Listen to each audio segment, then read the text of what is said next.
18 தர்பார். வந்துட்டாயா. வணக்கம் மக்களே. சட்டப்பேரவையில புதிய அறிவிப்புகள். அதிமுக, பாஜக, திமுக இப்படி அரசியல் வட்டாரத்துல ஏகப்பட்ட வார்த்தை போர்னு ஏகப்பட்ட விஷயத்தை உங்களுக்கு அகல கொண்டு வந்திருக்கோம். தர்பார தொடங்கிடலாமா? அவசர காலங்களில் எப்படி செயல்படணும், தீ விபத்து ஏதாவது ஏற்பட்டு போச்சுன்னா பக்கத்தில் இருக்கிறவங்க என்னெல்லாம் பண்ணணும் அப்படின்ற மாதிரி விழிப்புணர்வு நிகழ்ச்சின்னு உத்தரப்பிரதேசத்தில் நடத்தியிருக்கிறாங்க. அங்க ஒரு சுவாரஸ்யமான விஷயம் நடந்திருக்கு. என்னன்னா, மாவட்ட ஆட்சியர் ஏப்பா நானும் பங்கேற்றுக்கிறேன் அப்படின்னு ராணுவ வீரர் தூக்க முயற்சி பண்ணி விபரீதத்தில் முடிஞ்சிருக்கு.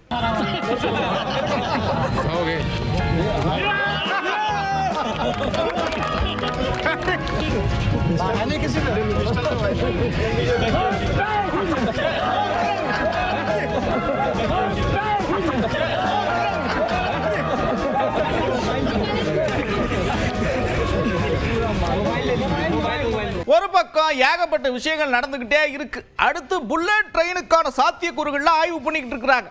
ஆனாலும் இதுக்கு ஒரு மாற்று வழி கண்டுபிடிக்கல. என்னன்னா நீங்களே பாருங்க.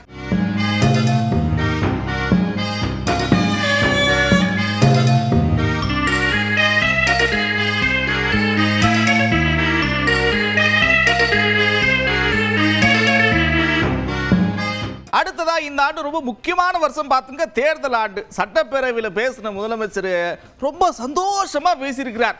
என்னத்தெல்லாம் சாதிச்சிருக்கோம் அப்படின்னு ஒரு பட்டியலை போட்டிருக்கிறார். ஆட்சி பொறுப்பேற்றதை நான் போட்ட முதல் கையெழுத்து மகளிருக்கான கட்டணமில்லா விடியல் பயணத்துக்கு தான். அடுத்து கலைஞர் மகளிர் உரிமை திட்டம். 1,30,00,000 மகளிருக்கு மாதந்தோறும் 1000 ரூபாய் உரிமை தொகை வழங்குகிறோம். அந்த பெண்கள் எல்லாரும் எங்கள் அண்ணன் கொடுக்குற மாதாந்திர சீர்னு பெருமையோடு சொல்கிறாங்க. இந்த ஆண்டு தமிழர் திருநாளான பொங்கல் திருநாளை மிக சிறப்பாக கொண்டாட 2,23,00,000 குடும்பங்களுக்கு 3,000 ரூபாயை வழங்கணும். தமிழ்நாடே மகிழ்ச்சியோட பொங்கலை கொண்டாடுச்சு. தமிழ்நாடு முழுக்க 20,59,000 பள்ளி குழந்தைகள் தினமும் காலையில் சூடான சத்தான சுவையான உணவை சாப்பிட்றாங்க. நான் முதல்வன் திட்டத்தில் 48,65,000 பயிற்சி சான்றிதழ்கள் வழங்கப்பட்டிருக்கு. புதுமை பெண் மற்றும் தமிழ் புதல்வன் திட்டங்களில் 12 லட்சம் மாணவ மாணவியர் மாதந்தோறும் 1000 ரூபாய் பெறுகிறார்கள். அது மட்டுமா, அடுத்து என்னெல்லாம் செய்ய போறோம், விளிம்பு நிலை மக்களுக்கு பயன்படுற வகையில் சில அறிவிப்புகளையும் வெளியிட்டிருக்கிறார். கலைஞரின் கனவு இல்ல திட்டத்தின் கீழ் ஏற்கனவே 2 லட்சம் வீடுகள் உருவாகி இருக்கக்கூடிய நிலையில் மேலும் புதிதாக 3,500 கோடி ரூபாய் மதிப்பீட்டில் 1 லட்சம் வீடுகள் கட்டப்படும். கிராமப்புற பொருளாதாரத்தின் உயிர் நாடியாக விளங்குகிற ஊரக சாலைகளை மேம்படுத்துகிற முதல்வரின் கிராம சாலைகள் மேம்பாட்டு திட்டத்தின் கீழ் 8,911 கோடி ரூபாய் மதிப்பில் 20,484 கிலோமீட்டர் நீளம் உள்ள கிராம சாலைகள் மேம்படுத்தப்பட்டு உள்ளது. மேலும் புதிதாக 1,088 கோடி ரூபாய் மதிப்பீட்டில் சுமார் 2,200 கிலோமீட்டர் கிராம சாலைகள் மேம்படுத்தப்படும்.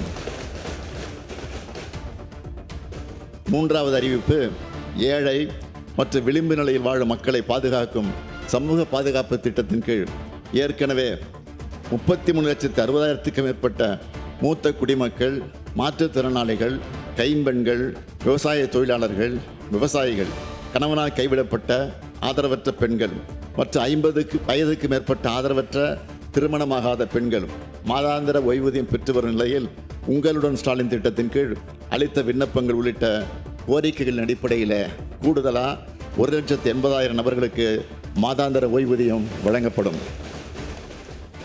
சத்துணவு அமைப்பாளர்கள், அங்கன்வாடி பணியாளர்கள், கிராம ஊராட்சி செயலாளருக்கான ஓய்வூதியம் 2,000 ரூபாயிலிருந்து 3,400 ரூபாயாகவும்,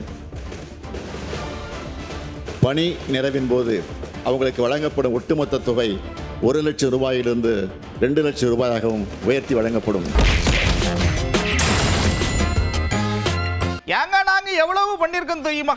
எவ்வளவு நிதியை கொடுத்துருக்கோம் தெரியுமா அப்படின்னு ஒரு பக்கம் அவங்க சொல்ல, சட்டசபையில முதலமைச்சர் என்ன சொல்றாருன்னா, எங்க 125 நாள் ஆக்குறதெல்லாம் இருக்கட்டும், ஏற்கனவே 100 நாளைக்கே இன்னும் நிதி வரல, அது மட்டுமா சமக்கர சிக்ஷா அபியான், இப்படி ஏகப்பட்ட விஷயங்கள் அடிக்கிட்டே போயிருக்கிறார். மகாத்மா காந்தி தேசிய ஊரக வேலை உறுதி திட்டத்தில் 1026 கோடி ரூபாய் ஊதியத்திற்கான தொகையையும் 1087 கோடி ரூபாய் பொருட்கூறுக்கான தொகையும் இன்று வரை விடுவிக்கப்படாமலேயே உள்ளது.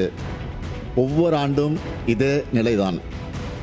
வீடுகளுக்கு குடிநீர் இணைப்பு வழங்கும் உயர்நீர் திட்டத்திலும் இதுவரை 3112 கோடி ரூபாய் நிதி விடுவிக்கப்படாமல் பல மாதங்களாக நிலுவையில் உள்ளது. பிரதம மந்திரி கிராம சாலை திட்டத்தில் 516 கோடி ரூபாய் இன்னும் நிதி விடுவிக்கப்படாமல் உள்ளது. இப்படி இவர்கள் தாமதிப்பதால் பாதிக்கப்படுவது யார்? தமிழ்நாட்டின் கிராமப்பகுதியில் வாழக்கூடிய எளிய மக்கள் மற்றும் விவசாயிகள் தான். நம் மாநிலத்தின் மீது ஏன் இந்த ஓரவஞ்சனை என்றுதான் நாம் கேட்கிறோம். என்னடா இது, அவர் என்னடானா கொடுக்கலன்றார், அவங்க என்னடானா கொடுத்துட்டோன்றாங்க. என்னப்பா ஒரே குழப்பமா இருக்கே. சரி, அக்கா வானதி என்ன சொல்றாங்க அப்படின்னா, ஏங்க நாங்க கொடுக்கறதெல்லாம் கொடுத்துக்கிட்டே தான் இருக்கோம், அது மட்டும் இல்லாம 100 நாள் திட்டத்தில் பயனாளிகளுடைய விவரங்களை கொடுக்க ஒழுக்கா சரியா இருக்கான்னு பார்ப்போம் அப்படின்னு கேட்டா அதுக்கு பதில் சொல்ல மாட்டாங்களேப்பா அப்படின்னு கேள்வி எழுப்பியிருக்கிறாங்க. வேலை வாய்ப்புக்காக 125 நாள் கொண்டு வரப்பட்ட சட்டத்தை திரும்ப பெற வேண்டும் என ஒரு தனி தீர்மானத்தை கொண்டு வந்திருக்காங்க. இந்த 100 நாள் வேலை வாய்ப்பு திட்டத்தில் இதுவரை நடைபெற்றிருக்கிற முறைகேடுகள் என்பது, எந்த ஏழை மக்களுடைய வாழ்க்கைக்காக கொடுக்கப்பட்டதோ பணம் அந்த ஏழை மக்களை சரியாக சென்று சேரவில்லை என்பது மிக முக்கிய காரணம். தமிழகத்திற்கு கூட 100 நாள் வேலை வாய்ப்பு திட்டத்தில் எங்களுக்கு மத்திய அரசாங்கத்தினுடைய பணம் வரலன்னு தொடர்ச்சியா அவங்க குற்றச்சாட்டு வைக்கிறாங்க. ஆனால் மத்திய அரசு கேட்கிறது பயனாளிகளுடைய சரியான விவரங்கள், அவர்களுக்கு கொடுத்திருக்கக்கூடிய தொகை பற்றி எல்லாம் செலவழித்த விஷயங்களை நீங்க சொல்லுங்கன்னா, அதற்கு தமிழக தரப்பில் இருந்த எந்த பதிலும் இல்லாமல் பொத்தாம் பொதுவாகவே நிதி வரவில்லை என்பதுதான் இவர்களுடைய குற்றச்சாட்டாக இருக்கிறது. அது மட்டுமல்ல, எந்த ஒரு மத்திய அரசின் திட்டமாக இருந்தாலும் எதிர்ப்பது என்பதை மட்டுமே குறிக்கோளாக வைத்துக் கொண்டு இந்த மாநில அரசு செயல்பட்டுக் கொண்டு வருகிறது. அதனால் இவர்களுடைய அரசாங்கத்தினுடைய திட்டங்கள் என்பது ஒன்று ஸ்டிக்கர் ஒட்டுவது, இன்னொன்று மத்திய அரசின் திட்டங்களை எதிர்ப்பது. இந்த 2 வழிகளில் தான் இந்த மாநில அரசு கடந்த தங்களுடைய ஆட்சி காலம் முழுவதும் செலவிட்டுக் கொண்டிருக்கிறார்கள். பாரதி அக்கா இப்படி சொல்ல, அடுத்து தமிழிசை சவுந்தரராஜன் என்ன சொல்றாங்கன்னா, எங்களை பார்த்து ஒரு டப்பா இன்ஜின் சொல்றாரு, இங்க பார்த்தா அவங்க தாங்க ட்ரபிள் இன்ஜினா இருக்கிறாங்க, நாங்க ட்ரிபிள் இன்ஜின் ஏகப்பட்ட விஷயத்தை சொல்லியிருக்கிறாங்க. மரியாதைக்குரிய முதலமைச்சர் அவர்கள் நேற்று அவரோட ட்வீட் வந்து டபுள் என்ஜின் கவர்மெண்ட் அப்படின்னு சொல்றீங்க, டப்பா என்ஜின் கவர்மெண்ட்டை வச்சு என்ன செய்வீங்க அப்படின்னு. டபுள் என்ஜின் கவர்மெண்ட் மட்டும் இல்ல, ட்ரிபிள் என்ஜின் கவர்மெண்டா பல மாநிலங்களில் அதிகாரப்பூர்வமாக ஆட்சிக்கு வந்த பின்பும், மாநிலத்தில் ஆட்சிக்கு வந்த பின்பு மாநகராட்சியிலையும் தேசிய ஜனநாயக கூட்டணிக்கு வெற்றியை தந்து ட்ரிபிள் என்ஜின் கவர்மெண்டாக பாரதிய ஜனதா கட்சி எந்த கட்சியோடு கூட்டணி வைக்கிறதோ அந்த கட்சிகளோடு இணைந்து ட்ரிபிள் இன்ஜின் கவர்மெண்டாக நாங்கள் போய்கொண்டிருக்கிறோம். நாங்கள் நீங்கள் ட்ரபிள் இன்ஜின் கவர்மெண்டாக போய்கொண்டிருக்கிறீர்கள் என்பதை தான் நான் இங்கே தெரிவித்துக் கொள்கிறேன். திராவிட முன்னேற்ற கழக திராவிட மாடல் ஆட்சி என்று சொல்வதை விட ட்ரபிள் இன்ஜின் மாடல், நாங்கள் டபுள் இன்ஜின் மாடல், நீங்க ட்ரபிள் இன்ஜின் மாடல் என்று சொன்னா சரியா இருக்கும். ஏன்னா சட்டம் ஒழுங்கை பாதுகாப்பதில் ட்ரபிள், மக்களுக்கான திட்டங்களை முழுமையாக கொண்டு வருவதில் ட்ரபிள், அதே மாதிரி மக்கள் போராட்டங்கள், இன்னைக்கு அங்கன்வாடி ஊழியர்களுக்கு இவ்வளவு செய்வேன்னு சொல்றாங்க, ஆனா அங்கன்வாடி ஊழியர்களை எப்படி பரட்டி ரோட்ல எடுத்தீங்கன்னு மக்களுக்கு தெரியும். செவிலியர்கள் இன்னும் போராடி கொண்டிருக்கிறார்கள், மருத்துவர்கள் இன்னும் போராடி கொண்டிருக்கிறார்கள், துப்புரவு தொழிலாளர்கள் இன்னும் போராடி கொண்டிருக்கிறார்கள். அக்கா இப்படி சொன்னாங்களா, அதுக்கு அண்ணன் என்ன சொல்றாரு அப்படின்னா, இங்க பாருங்க, இதுக்கு முன்னாடியே கடந்த காலங்களில் இப்படிதான் கையை தூக்கி டபுள் இன்ஜின்லாம் சொல்லிட்டு என்னமோ பண்ணீங்க, ஒன்னுத்துக்கும் வேலைக்கு ஆகல அப்படின்னு சொல்லியிருக்கிறார். 2021 சட்டமன்ற பொது தேர்தலின் போது உருவான அதே கூட்டணி தான் இப்போது உருவாகி இருக்கிறது. அதிலும் ஒரு சில கட்சிகள் இன்னும் அந்த கூட்டணியிலே இடம்பெறவில்லை என்பதுதான் உண்மை. அதிமுக பாஜக தலைமையிலான அந்த கூட்டணியில் ஏற்கனவே இடம்பெற்ற கட்சிகள், குறிப்பாக தேமுதிக இடம்பெறாத நிலையில் அது முழுமையடையாத ஒரு கூட்டணி தான். 2021 பெரிய தோல்வியை தழுவியத கூட்டணி. அதே நிலைதான் தற்போதும் தமிழகத்தில் நிலவுகிறது. எனவே அது எந்த மாற்றத்தையும் ஏற்படுத்திவிடப் போவதில்லை. அதிமுக தலைமையிலான கூட்டணி என்று சொல்வதற்கு பதிலாக இப்போது தேசிய ஜனநாயக கூட்டணி என்று சொல்லுகிற அளவுக்கு அதிமுக பலவீனம் அடைந்திருக்கிறது. திமுக இந்தியா கூட்டணியில் இடம்பெற்றாலும் கூட தமிழ்நாட்டில் உள்ள திமுக தலைமையிலான கூட்டணியை திமுக கூட்டணி அல்லது மதசார்பற்ற முற்போக்கு கூட்டணி என்றுதான் எல்லோரும் அழைக்கிறோம். ஆனால் அதிமுக தேசிய ஜனநாயக கூட்டணியில் இடம்பெற்றிருந்தாலும் தமிழ்நாட்டில் அதை அதிமுக கூட்டணி என்றுதான் அழைத்திருக்க வேண்டும். ஜெயலலிதா அம்மையார் இருந்திருந்தால் அப்படித்தான் பாஜகவினரே சொல்லியிருப்பார்கள். ஆனால் இன்றைக்கு எடப்பாடி பழனிசாமி அவர்களே இது தேசிய ஜனநாயக கூட்டணி என்று சொல்லுவதன் மூலம் பாஜக தலைமையில்தான் நாங்கள் இருக்கிறோம் என்று அவர் ஒப்புக்கொள்வதாக இருக்கிறது. அண்ணன் இப்படி முழுமையடையாத கூட்டணின்னு சொல்ல அக்கா என்ன தெரியுமா சொல்றாங்க? எங்க முதல்ல உங்க கூட்டணி கணக்கு சரியா இருக்கான்னு பாருங்க, காங்கிரஸ்லாம் திருப்தியா இருக்கிறாங்களா அப்படின்னு கேட்டிருக்கிறாங்க. இப்ப திருமாவளவன் அவங்க கூட்டணி முழுமையா இருக்கான்னு நமக்கு தெரியாது. காங்கிரஸ்ல இப்ப முழுமையா அவங்க கூட இருக்காங்களா? இந்த கூட்டணி பத்தி அவர் ஏங்க கவலைப்படுறாரு? கவலைப்பட வேணான்னு சொல்லுங்க. இந்த கூட்டணி முழுமையான கூட்டணி தான். என்ன கேட்டா இன்னைக்கு முழுமை அடையாத கூட்டணி இந்தி கூட்டணி தான். அவங்க உள்ள புழுங்கிக்கிட்டே இருக்காங்க. என்னைக்கு வெடிக்கும்னு தெரியாது. அது காங்கிரஸ்ல குரல்கள் எழுப்பி கொண்டிருந்தது. எல்லாரும் டெல்லிக்கு போனாங்க. என்ன பிளாக்மெயில் செஞ்சு நீங்க வந்து வாயை புத்திட்டு இருக்கணும் எப்ப சொன்னாங்க? நாங்க யாரும் அப்படி சொல்லவே இல்லையே. யாரு எந்த கருத்து சொல்லக்கூடாதுனால மாணிக் தாக்கர் கருத்து சொல்ல முடியாது லீவ்ல போயிட்டாரு. யாரு சாம பேத தண்டத்தெல்லாம் நாங்கள தண்டமா அவங்க தான் இருக்காங்க. பேதத்தை அவங்க தான் பார்த்து கொண்டு இருக்கிறாங்க.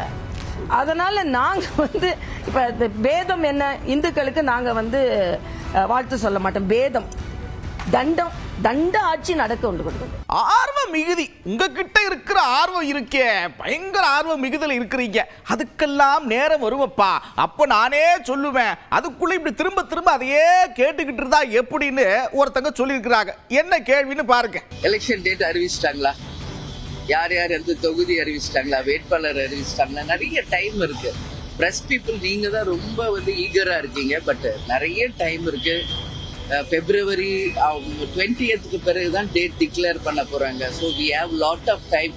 அதனால நாங்க வந்து தேமுதிக எங்க குழந்தை, அவங்களுக்கு என்ன எப்போ நல்லது பண்ணணும்னு ஒரு அம்மாவா எனக்கு கடமைகள் பொறுப்பு அதிகமா இருக்கு.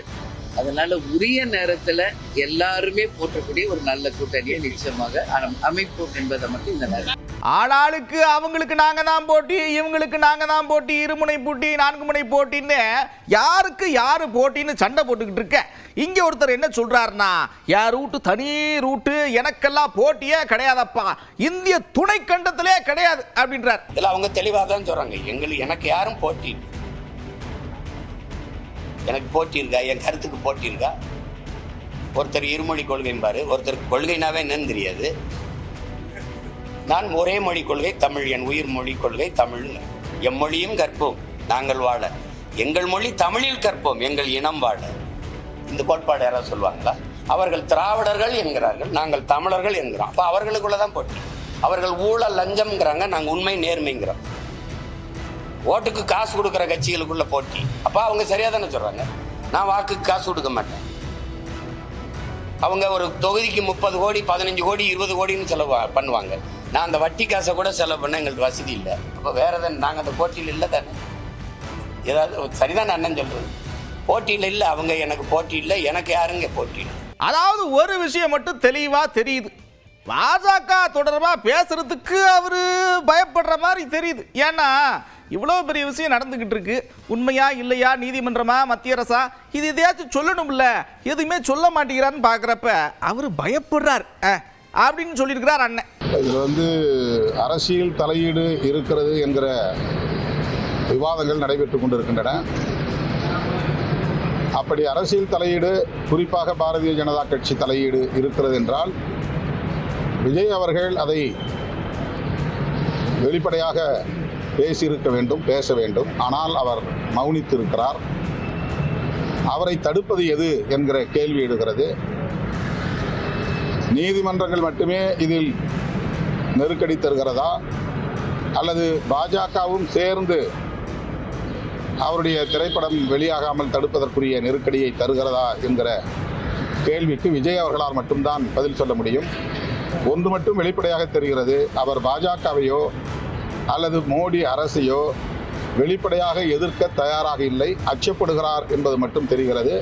இந்த அச்சம் ஏன் என்பதை மக்களிடையே அவர் தெளிவுபடுத்தினால் அவருடைய எதிர்காலத்திற்கு நல்லது. இதே சமாச்சாரத்தில் அந்நியார்கிட்ட கேட்டிருக்கிறோம். அவங்க என்ன சொல்றாங்கன்னா, ரொம்ப ஆவலா இருக்கிறாங்க.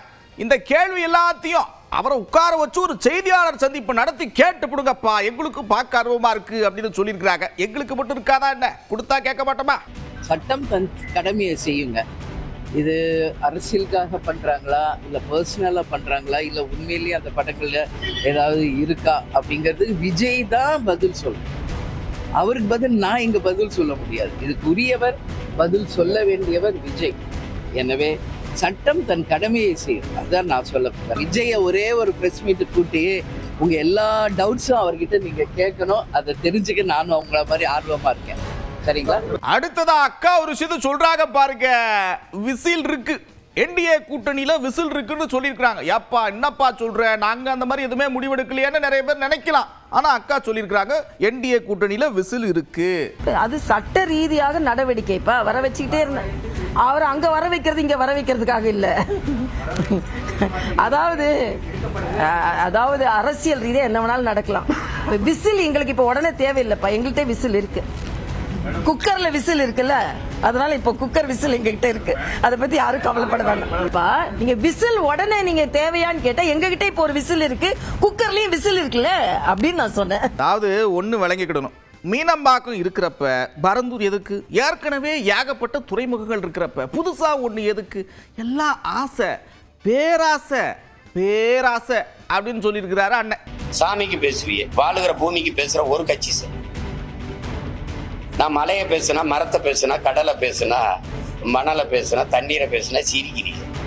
இதெல்லாம் இல்லாம நீங்க வாழ முடியும்னு நினைக்கிறீங்களா? உங்களுக்கு படிப்பறிவு எதுக்கு? உங்களுக்கு எல்லாம் எதுக்கு பள்ளி கல்வி? என்ன அறிவியல்னு ஒரு பாடம் படிக்கிறீங்க, புவியில்னு ஒரு பாடம் படிக்கிறீங்க, எதுக்கு படிக்கிறீங்க? மனிதர்கள் இல்லாமல் மரங்கள் வாழ்ந்துரும், பறவை வச்சிகள் வாழ்ந்துரும். ஆனா அது இல்லாம நீங்க வாழ முடியுமா? இந்த அடிப்படை தெரியாத நீ எப்படி? இயற்கையின் பரிணாமத்தில் கடைசியா வந்த சமூக விலங்கு இந்த மனிதன். இத்தனை விலங்குகள் இருக்கு, இத்தனை உயிரினம் இருக்கு, ஏதாவது இயற்கைக்கு பேரிடர் இருக்கா? இந்த மனுஷ பயலாலதான். காரணம் இந்த பேராசை. மீனம்பாக்கத்துல விண்ணூர்தி நிலையம் இருக்கிறது தேவை. 5000 ஏக்கர்ல பரந்தூர்ல கட்ட போறது பேராசை. முதலாளிகளின் லாப தேவை. ஏற்கனவே என் தாத்தங்க பேர்ல 2 துறைமுகம் இருக்கு. ஒன்னு தாத்தா காமராஜ் பேர்ல, இன்னொரு என் பாட்டை வாவுசி பேர். அது போதும். 6117 ஏக்கர்ல துறைமுகம் கட்ட போறேங்கிறது தேவையில்லை, பேராசை. கோயம்பேடு பேருந்து நிலையமே எனக்கு போதும். யாரும் நாங்களுக்கு வசதி இல்லைன்னு வீதியில் நின்று போராடல, பேருந்தை மறிச்சு போராடலை என் மக்கள். அப்புறம் 410 கோடிக்கு கிளாம்பாக்கத்துக்கு எதுக்கு தூக்கிட்டு போனேன்? எதுக்கு தூக்கிட்டு போனேன்? பேராசை, கமிஷன். ஏதாவது வேற ஏதாவது காரணம் இருக்கா? சொல்லு. 2050 அப்படி வரும். 50 ஆண்டு கழிச்சு பறந்து போறவங்களுக்கு வசதி செய்யறிய விண்ணூர்தி. பசியோடு இருக்கவனை பத்தி கொஞ்சம் யோசிச்சு. அதாவது பறந்து போறவனை பத்தி கவலைப்படுற. 8 வழிச்சாலை எதுக்கு? வேகமா சென்னைக்கு போல போய் என்ன பார்ப்ப? சினிமா பார்ப்ப, இல்ல சீரியல் பார்ப்ப, இல்ல சிந்திச்சதும் படைக்க போறிய? என்ன பண்ண போற? உத்தரப்பிரதேசத்துல ஒரு சம்பவம் நடந்திருக்கு பாத்துக்க. காவலாளியை கட்டி போட்டு மருத்துவமனையில டயாலிசிஸ் மிஷினை திருடிட்டு போயிருக்கிறாங்க. எத்தனை பேர் பயன்பெற ஒரு விஷயம், அதை இப்படி திருடிட்டு போயிருக்கிறாங்க. இந்த மாதிரி சம்பவங்கள்லாம் வன்மையா கண்டிக்கத்தக்கது. இது உடனே தடுத்து நிறுத்தணும்.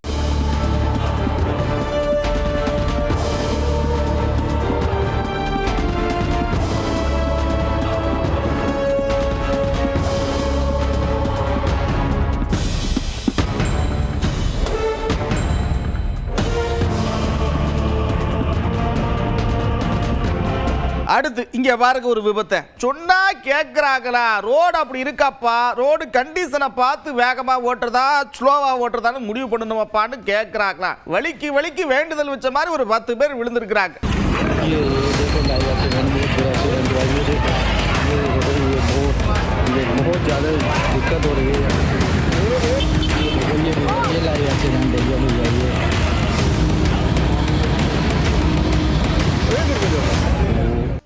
வலிக்கு விழ ஆந்திரால அங்க பாருங்க ஒருத்தர் என்ன வேகமா போய் விபத்துல சிக்கி இருக்கிறாரு. உசுறு ரொம்ப முக்கியம், இவ்வளவு வேகமெல்லாம் போகாதீங்க.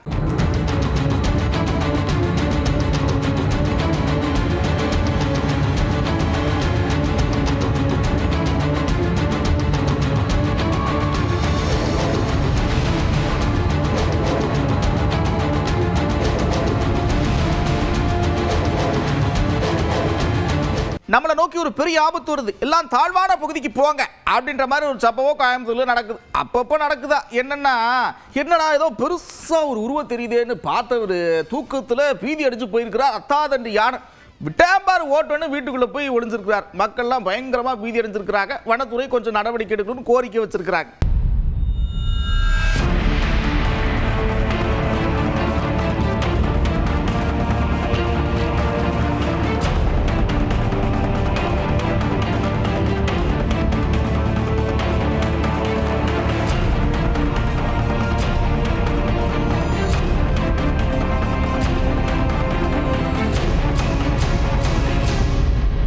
ஒரு பக்கம் யானை இங்கன்னா மாயார் சாலையில் ஊட்டியில் புலி அப்படியே ஜாலியாக ஒரு வாக்கிங்க போயிருக்கு பாருங்க. ஏற்கனவே சுற்றுலா பயணிகள்லாம் அந்த பக்கம் வெளியில் போகிறதுக்கு கடுமையான கட்டுப்பாடுகள்லாம் இருக்குது. ஆனாலும் ஏகப்பட்ட பேர் போகிறாங்க. கொஞ்சம் சூதானமாக இருக்கு.